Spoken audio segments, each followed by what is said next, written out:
research, have you seen, did the LEM itself have seats and seat belts? No, it didn't. Not the lander.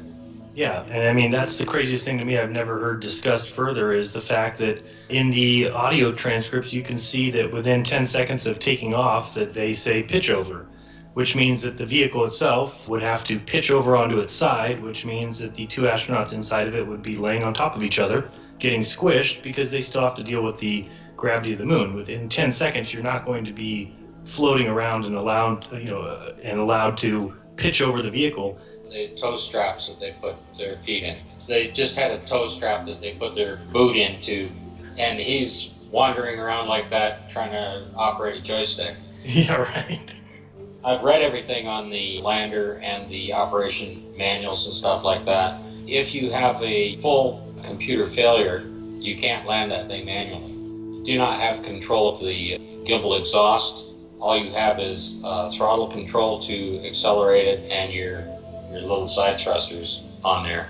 The only option you have if you have a computer failure is abort and get rid of the descent part of it, but you don't have control of the descent engine. You can give it a little extra throttle to slow down the descent. The computer is supposed to control the descent and keep the attitude to keep it vertical. And it's 14-mile-an-hour lateral movement, so it doesn't go rolling all over the place when it hits the ground. Yeah, that's right. Neil got that figured. Speaking of the lunar lander itself, the difference between Apollo 11 and Apollo 15 was to make room for the rover. Oh yes, you've got it up here. Yeah. Go ahead, walk us through this, because this was fascinating to me too.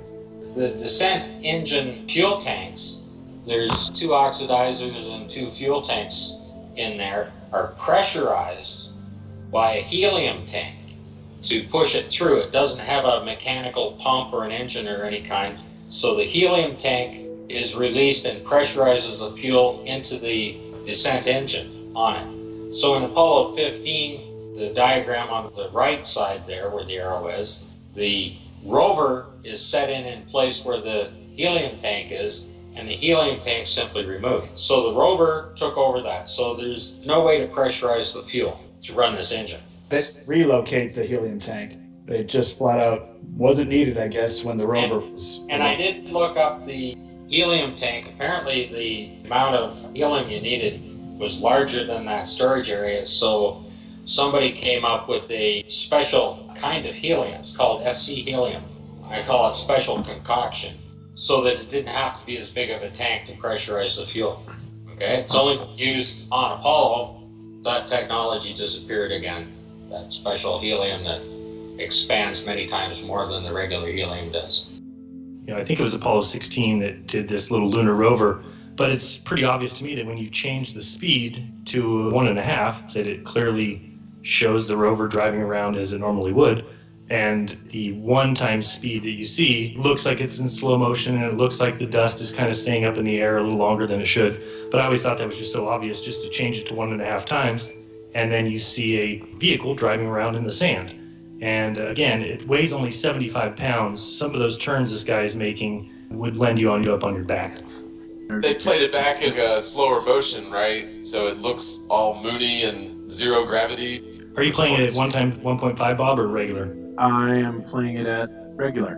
Okay, so if you watch it regular, you'll see here that the dust looks to be suspended a little longer than it should be, and it's kind of like a slow, these slow turns. And after you watch, the first part of the video, then if you start it over again at 1.5 times speed, you'll see it's just a car driving around in the sand, and that the dust isn't staying suspended for any longer time. And some of the moves that he's making, again, if it was 75 pounds with the gravity of 1/6, think of making a turn in 1/6 gravity. I mean, what's holding your car to the road when you're making turns is the weight plus the gravity. Like this right here, where he kind of pops a wheelie and kind of skids out right here, that thing would tip over. It weighs only 75 pounds with 1/6 gravity. It would never make it. But yeah, then after you watch that, then go ahead and do it at 1.5 speed, and you'll see it just looks like a car, like a dune buggy in the sand. Okay, here comes 1.5 speed. And that's obviously what they did, is they just slowed everything down. But the bad thing about that is, of course, it slowed down the astronauts' arm movements, whereas you would have no resistance whatsoever. You'd have a hard time not hitting yourself in the face with your arms, flying around with no weight. And, everything would be kind of hyper accelerated from a certain perspective, but everything across the board is slowed down, which tells you that that's all NASA did, was they just simply slowed everything down. And then you look at the weight of those astronauts, what they would weigh. See, that's just a car in the sand, making moves like you would see in any sand buggy. But yeah, if you actually weighed 1/6 and had the muscle mass that you have, even with wearing a backpack, I think that they say the total weight of the backpack was 200 pounds or something. So you have a 200-pound man or 250 pounds plus the 200-pound backpack, but at 1/6 that weight, they're weighing like 50 pounds. So, I mean, they should be able to jump over the lunar rover. They should be able to jump 10 feet in the sky. There's no reason why they wouldn't. Like you said, Bob, they wouldn't have slow movement as if everything was in slow motion. It should be very quick. You have no resistance. You reach out to grab something, your arm would move faster. When you walk, it wouldn't be like you're floating slowly. That only happens when you're slow motion. And again, you can chalk that up to being 1969 and them not realizing or thinking it all the way through, I guess. Yeah, that's the thing, because they could never think of everything all the way through, right? Because it's a deception, so they can do their best. They had a good budget and maybe a decade from the time that JFK made the announcement, but it seems like they were gearing people up for the whole space age, at least subliminally, for decades prior to any of that.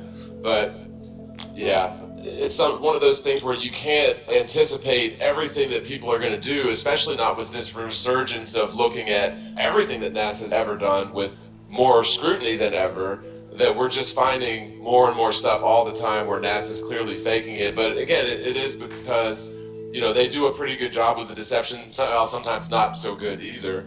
But yeah, they can't think of everything that far ahead, so eventually they're going to get caught, just like any other liar. But instead of owning up to it, any government agency, military agency, or corporation, they're not going to own up to it. They're not going to apologize. They're going to keep lying. Just like, I don't know if you guys heard about this, but the other day I saw an article about this power plant in New Orleans called Entergy.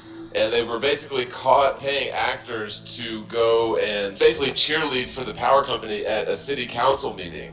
And they were actually turning regular, legitimate citizens away from the same city council meeting. And so they got caught, and the corporation, Entergy, instead of owning up to it or admitting it or anything, said, oh, well, it was our subcontractor, and we're going to fire them. So basically, yeah, we're no culpability at all. And that's just what you see with these corporations and military entities and, entities like NASA, where even when you catch them lying, they just keep on lying and, patch it over. It's just ridiculous that people still believe them at all. But they've got the multimedia machine on their side, I suppose.